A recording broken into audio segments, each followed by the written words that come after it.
Hai, Assalamualaikum warahmatullahi wabarakatuh dan salam sejahtera diucapkan kepada seluruh penonton Didik TV KPM. Anda bersama saya, Aiman Sufian Azman, pada hari ini dalam slot pentaksiran sumatif. Apa khabar penonton-penonton sekalian, adik-adik sekalian? Harap semua dalam keadaan baik-baik, ada harapan dan jangan lupa untuk buat senaman untuk kesihatan anda semua. Baik, siapakah tetamu yang akan bersama dengan kita pada hari ini? Jom kita saksikan profil tetamu kita.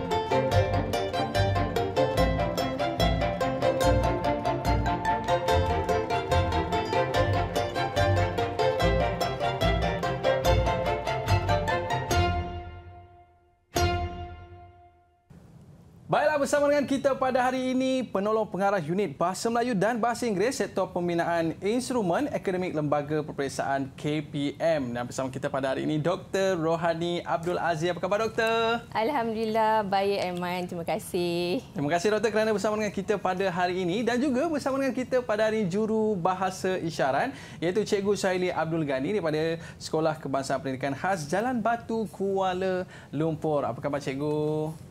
Terima kasih, Cikgu, bersama dengan kita pada hari ini. Baiklah, Doktor, hari ini kita nak cerita pasal apa, Doktor? Ya, Aiman. Kita nak cerita tentang ujian akhir sesi akademik bagi mata pelajaran Bahasa Melayu Sekolah Rendah.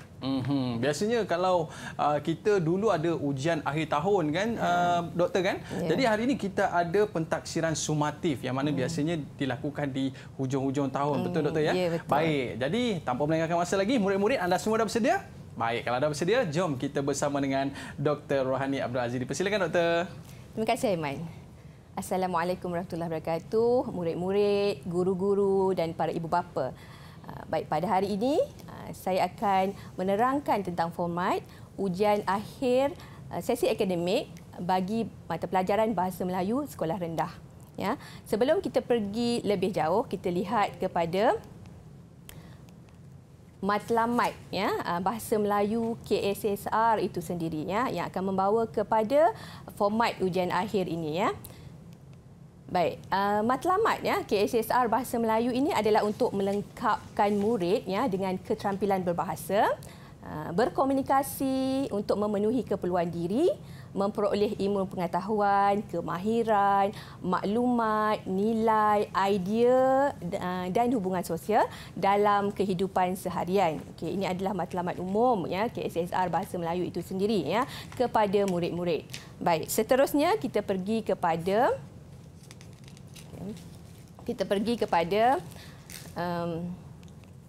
objektif mata pelajaran. Yes, kita pergi kepada objektif mata pelajaran. Okey.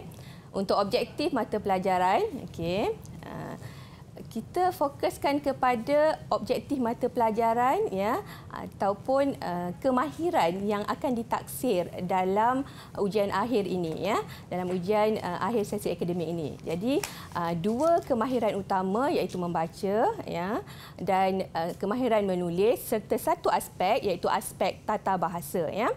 Jadi untuk kemahiran membaca kita lihat ya dalam objektif mata pelajarannya membaca dengan sebutan dan intonasi yang betul, memahami dan menakul maklumat tersurat dan tersirat serta membaca pelbagai bahan bacaan bagi memperkaya kosakata dan maklumat untuk memupuk minat membaca ini dalam kalangan muridlah. Okey, untuk kemahiran menulis pula ya objektifnya adalah untuk menghasilkan pelbagai penulisan, mengedit dan menulis ulasan ya. Jadi sebenarnya objektifnya akan berkait dengan objektif pentaksiran nanti ya. Okey, kemudian yang ketiga ialah untuk aspek tata bahasa, menggunakan sistem bahasa yang betul dalam pertuturan, dalam pembacaan dan dalam penulisan ya. Okey. Jadi daripada objektif mata pelajaran ini maka terhasillah objektif pentaksiran itu sendiri ya. Kita tengok objektif pentaksiran. Okey. Bagi objektif pentaksiran bagi kemahiran membaca tadi dia nak membaca memahami, beri respon terhadap maklumat yang terdapat dalam pelbagai jenis bahan rangsangan. Ini sama ada bahan rangsangan sastra atau bahan bukan sastra. Ya. Okey, kemudian untuk kemahiran menulis tadi, objektif pentaksirannya adalah untuk melihat keupayaan murid menulis pelbagai jenis penulisan untuk menyampaikan idea, ulasan dan pendapat. Ya. Dan seterusnya, bagi objektif pentaksiran untuk aspek tata bahasa pula adalah untuk melihat, menilai murid untuk memahami dan menggunakan sistem bahasa dalam pelbagai konteks. Okey.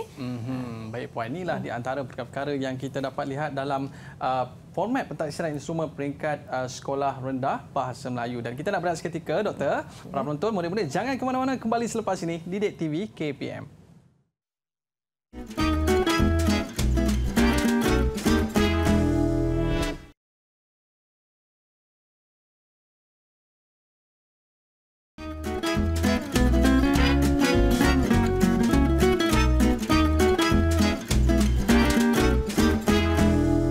Kembali bersama saya Aiman Sufian Azman dalam slot pentaksiran sumatif. Dalam topik kita pada hari ini berkaitan dengan format pentaksiran instrumen peringkat sekolah rendah bahasa Melayu. Baik Doktor, untuk segmen pada kali ini apakah yang akan Doktor kongsikan? Untuk segmen kali ini kita akan lihat kepada format pentaksiran itu sendiri, iaitu untuk bahasa Melayu sekolah rendah bagi tahun 4, 5 dan 6. Baiklah. Boleh kita mulakan, Pak Doktor? Baik, okey. Untuk format ini, kita lihat kepada beberapa perkara. Yang pertama adalah jenis instrumen. Jenis instrumennya adalah ujian bertulis, iaitu pemahaman dan penulisan. Tapi Doktor, pemahaman dan penulisan ni dia terletak pada kertas yang sama ke ataupun kertas yang berlainan? Okey. Dulu kalau format lama, saya rasa Aiman pun sama macam yang lain. Kita letak kepada dua kertas yang berbeza. Ada satu kertas pemahaman, satu kertas penulisan. Betul. Ya, tapi sekarang kita akan gunakan satu instrumen atau satu kertas ujian sahaja. Dia ada bahagian yang akan membezakan untuk pemahaman dan penulisan. Okey. Seterusnya adalah dari segi jenis item.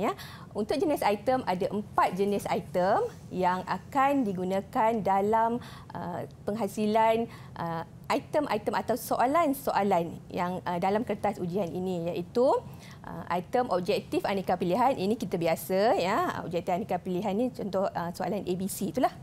Kemudian objektif pelbagai bentuk, dia masih soalan objektif tapi dalam pelbagai bentuk yang berbeza, contoh padanan, isi tempat kosong, kemudian betul salah dan sebagainya. Kemudian ada juga jenis soalan berbentuk subjektif, respon terhad.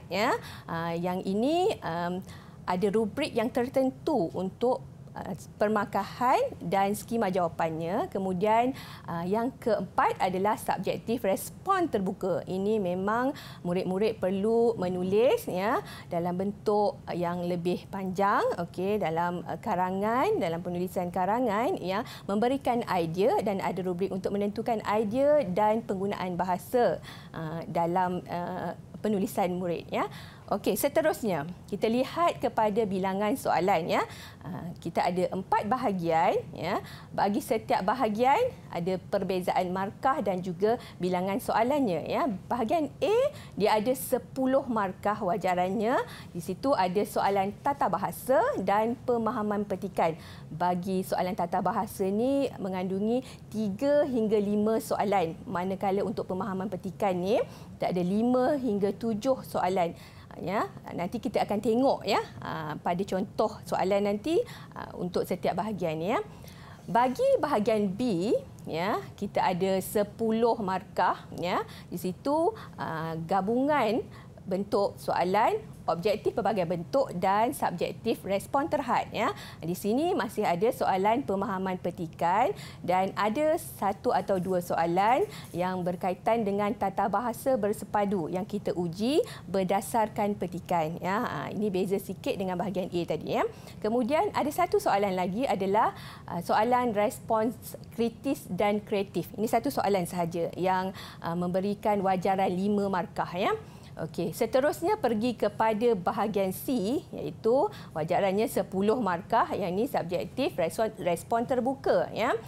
Tapi soalannya cuma satu dan murid kena menulis dalam satu perenggan sahaja. Ya. Markahnya sesuailah 10 markah. Ya. Kemudian di bahagian D pula, ya, dengan wajaran 20 markah, ya, adalah bahagian penulisan karangan. Ya. Pun ada satu soalan, nanti kita tengok contoh soalan. Yang ini akan diberikan bahan rangsangan untuk murid menjawab tugasan tersebut. Ya. Baik, dari segi markah, ya, peruntukan markah untuk keseluruhan kertas ujian ini adalah 50 markah. Ya. Baik, seterusnya, ya, kita lihat kepada tempoh ujian. Ya. Dengan 4 bahagian tadi, ya, tempoh ujian ialah 1 jam 15 minit sahaja. Ya.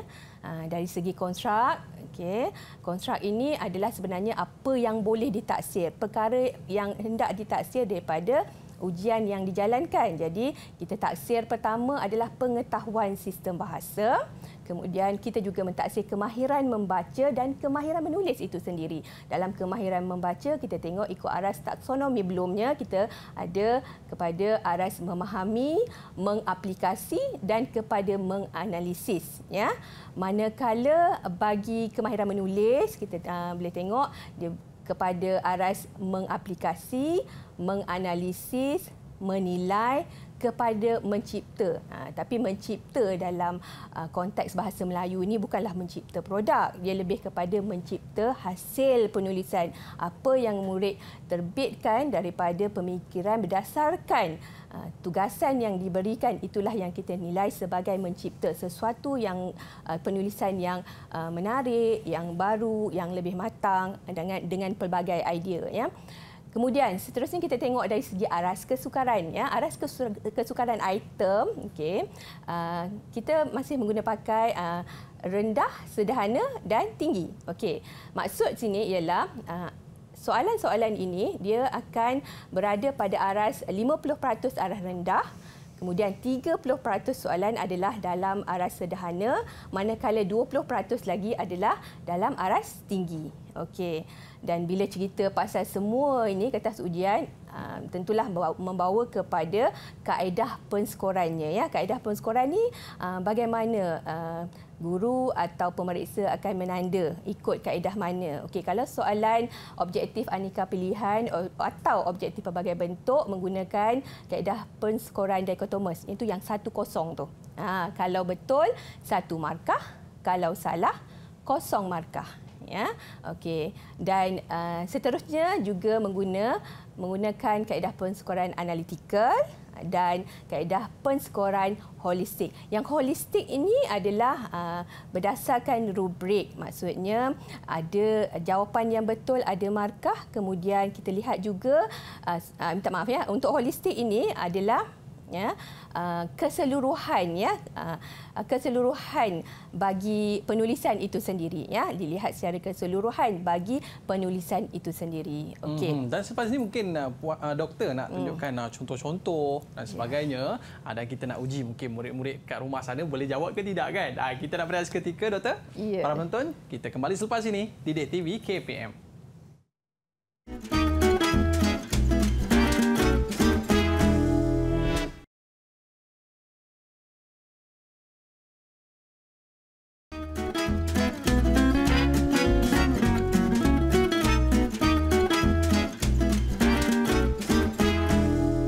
Baiklah, kembali bersama saya Aiman Sufian Azman pada hari ini dalam slot pentaksiran sumatif. Kita cerita tentang format pentaksiran instrumen peringkat sekolah rendah bahasa Melayu. Dan bersama dengan kita pada hari ini adalah Dr. Rohani. Baik, Doktor. Untuk segmen kali ini, apakah yang akan Doktor kongsikan?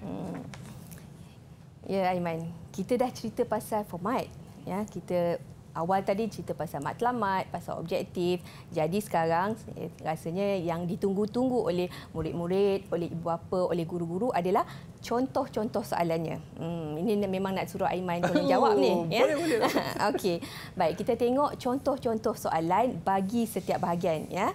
Kita ada 4 bahagian tadi. Ya. Jadi kita akan lihat contoh soalan bagi setiap bahagian. Baik, Doktor. Kita tengok contoh soalan bagi bahagian satu dulu ya, bahagian A. Minta maaf ya. Bahagian A ini soalan tata bahasa. Ni memang nak minta Aiman jawab ni ya. Okey.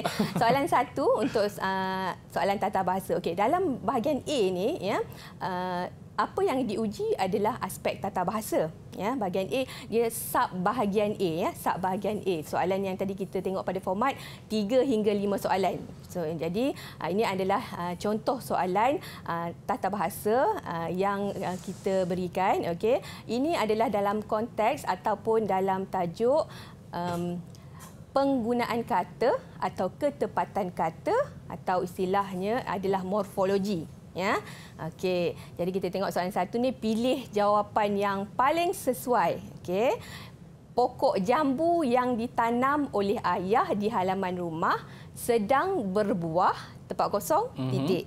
Adakah A lebat, B padat, C penuh, atau D tebal? Aduh, doktor.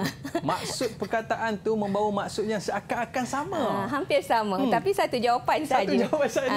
Okay. Betul atau salah? Okay. Jawapannya saya cuba, doktor ya. Ya. Murid-murid jawapannya apa? Saya cuba jawapan A. Betul ke, doktor? Pandai. Tak perlulah ya buat tuition lain ya. Okey, betul ya. Jadi jawapannya ialah Okey, jawapannya adalah A. Lepat ya. A. Alright. Kita terus kepada ya soalan 2. Yang ini konteksnya adalah sintaksis. Tapi tak suruh Aiman jawab dah ya. Kita tengok contoh saja ya. Kita tengok contoh saja. Okey. Pilih jawapan yang paling sesuai ya. Sintaksis ataupun penggunaan ayat yang betul ya. Pilih ayat yang betul. A, dia suka tidur di waktu siang. Okey. B, Faizah memberikan hadiah pada rakannya. C, Anissa menjahit baju kurung untuk adiknya. D, rasa buah durian daripada Dusun Datuk sangat sedap, pun 1 markah ya. Okey, ini adalah contoh soalan sintaksis. Jadi dalam bahagian A, sub bahagian A ni akan ada soalan tata bahasa begini ya. 1 soalan morfologi, 1 soalan sintaksis atau penggunaan kata dan ayat yang betul ya. Kita teruskan kepada sub soalan bahagian A juga. Ini adalah soalan pemahaman petikan. Yang ini saya rasa macam nak minta Aiman tolong bacakan petikan. Boleh, Aiman? Boleh, doktor. Ya. Baik. Baca petikan di bawah dengan teliti, kemudian jawab soalan-soalan berikut. Okey, petikannya adalah, nama saya Azira. Saya murid tahun 4 Permata. Ketua kelas saya bernama Wani. Dia seorang yang rajin dan bertanggungjawab. Sebelum sesi pembelajaran bermula, kami dan rakan-rakan akan mengemas dan membersihkan kelas mengikut jadual tugasan. Tugas-tugas yang dilakukan ialah menyapu sampah, menyusun kerusi dan meja, mengelap tingkap, membuang sampah dan memadamkan papan putih. Wani akan memastikan kami selesai melakukan tugas masing-masing sebelum loceng sesi pembelajaran berbunyi. Kemudian kami akan segera berada di tempat duduk masing-masing sementara menunggu guru masuk ke dalam kelas. Masya Allah. Sangat baik intonasinya. Terima kasih, cikgu. Okey, watak cikgu pula ya. Okey, betul ya. Jadi daripada petikan tadi, okey, murid perlu menjawab soalan-soalan ya, pemahaman petikan ya. Yang pertama untuk mencari maklumat dalam tu secara tersurat ya. Juga akan ada beberapa soalan yang digunakan untuk menganalisis ya pemahaman murid. Okey, kita tengok soalan satu ni ya. Tapi kita tak minta Aiman jawablah sebab dah minta Aiman baca tadi ya. Suspense saya, doktor. Okey, baik, seterusnya ya. Bilakah Azira dan rakan-rakannya membersihkan kelas? Okey. Jadi kat sini ada jawapan ya, murid perlu memahami petikan dan menjawab soalan pemahaman petikan ini. Okey, seterusnya saya tunjuk beberapa soalan lagi, contoh soalan. Okey. Yang ini menganalisis sikit ya. Pilih pernyataan yang benar tentang petikan. Jadi murid perlu menganalisis maklumat yang terdapat dalam petikan untuk menjawab soalan ini ya. Baik. Seterusnya, ini pun sama ya. Soalan ketiga, berikut ialah cara menjaga kebersihan kelas berdasarkan petikan kecuali apa yang tak disebut dalam petikan ya. Apa yang tak disebut? Padam papan putih, menyapu sampah, mengelap tingkap, membersihkan kerusi. Apa yang tak disebut, Aiman? Membersihkan kerusi. Mengelap kerusi, membersihkan kerusi. Pandai. Aiman ingat ya. Okey. Maksudnya berdasarkan petikan, murid tengok ya dan analisis ya. seterusnya kita tengok kepada ini adalah sub bahagian A lagi untuk pemahaman petikan teks pelbagai. Teks pelbagai ada dua bahan. Bahan yang dalam contoh ini adalah satu bahan grafik, yang kedua petikan. Okey. Daripada ini murid akan menjawab soalan-soalan. Pertama soalan tata bahasa. Tata bahasa ini adalah tata bahasa bersepadu. Kemudian yang kedua soalan-soalan pemahaman petikan jugalah, dan ada dua soalan atau satu atau dua soalan murid perlu menjawab berdasarkan kedua-dua bahan yang diberi. Okey, kita pergi kepada soalan bahagian B. Okey, soalan bahagian B pemahaman petikan yang ini soalan subjektif jawapan perlu ditulis atau objektif pelbagai bentuk yang boleh garis dan sebagainya Okey, seterusnya ini adalah contoh format lama UPSR dalam bahagian soalan 25 kalau format lama UPSR lah Jadi murid pilih dan tandakan right bagi ayat yang sama maksud dengan ayat yang diberikan. Okey. Kita terus kepada yang ni saya rasa kita laju kita terus kepada contoh soalan bahagian B. Ini penting, respon kritis dan kreatif murid akan diberikan dengan satu situasi, kemudian murid akan berikan pendapat atau mungkin cadangan, mungkin tindakan, mungkin ramalan terhadap situasi yang diberikan. Yang ini membawa wajaran 5 markah maka murid perlu menulis dalam ruangan yang disediakan. Contoh sini, kamu dan rakan-rakan sedang menyertai aktiviti perkemahan di hutan rekreasi. Seorang rakan kamu terjatuh ketika menjalani latihan kawat. Kakinya luka dan berdarah. Jadi sebagai seorang rakan, apakah yang akan kamu lakukan? Jadi murid perlu menyatakan apakah tindakan yang akan dilakukan. Baik, seterusnya kita pergi kepada contoh soalan bahagian C. Ini untuk penulisan perenggan Okey, untuk penulisan perenggan ini akan diberikan satu bahan rangsangan, sama ada grafik, gambar, mungkin rangkai kata Murid perlu menulis ini mungkin pendapat tentang faedah-faedah daripada aktiviti yang dinyatakan yang diberikan dalam grafik tersebut Panjang jawapan ini penting tidak boleh lebih daripada 50 patah perkataan dengan wajaran markah 10 markah sahaja. Okey, seterusnya kita pergi kepada soalan bahagian D, iaitu penulisan karangan. Yang ini pun sama dengan format UPSR yang lama, cuma yang membezakannya ialah kita ada satu bahan grafik atau bahan rangsangan yang diberikan. Dan lagi menarik, kita memerlukan pemikiran kritis dan kreatif murid untuk menghasilkan satu penulisan sesuai dengan apa yang dipelajari dan kehendak tugasan. Kalau kita tengok sini, kehendak tugasannya tulis sebuah karangan dalam bentuk karangan berformat atau tidak berformat. Itu yang membezakan. Dulu kita dah bagi siap-siap karangan berformat satu, karangan tidak berformat satu. Sekarang kita bagi bahan rangsangan, murid sendiri akan pilih, mereka perlu menulis sama ada karangan berformat atau tidak berformat. Tapi perlu diingat, jika murid menulis dalam bentuk karangan berformat, contoh kalau yang ini kita buat karangan catatan. Jadi murid perlu ikut format karangan catatan itu. Kalau murid pilih untuk menulis karangan cerita, jadi gunakanlah format karangan cerita. Jadi rubrik itu akan menentukan bagaimana penulisan murid itu, sama ada berada di aras cemerlang atau berada di aras sederhana atau memuaskan dan sebagainya. Jadi ini membantu murid sebenarnya untuk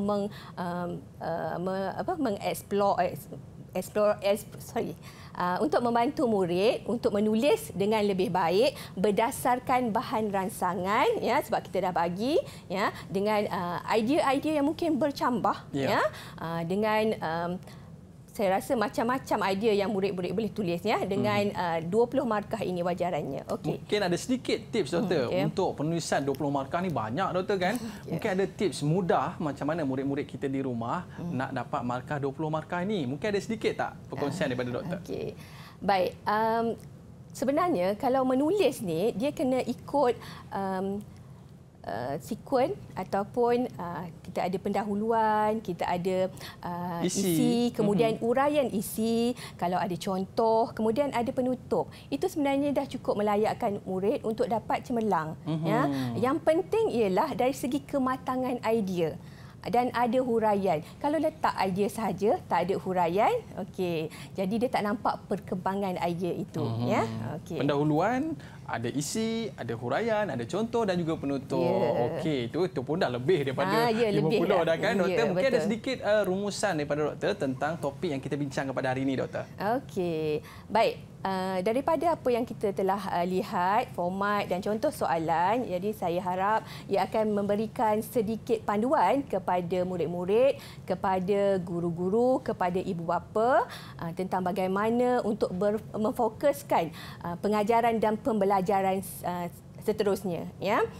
Jangan risau, ya. Murid-murid jangan risau. Apa yang dipelajari dalam kelas itulah yang diuji. Kerana pentaksiran sumatif ini adalah sebenarnya rumusan kepada sesi PDP di dalam kelas yang akan berlaku dalam satu tempoh sama ada pertengahan atau akhir tahun itu sendiri. Okey, terima kasih banyak doktor atas penjelasan yang diberikan dalam slot pentaksiran sumatif kita pada hari ini. Murid-murid, terima kasih saya ucapkan. Ada rezeki kita jumpa lagi. Bye-bye. Assalamualaikum warahmatullahi wabarakatuh.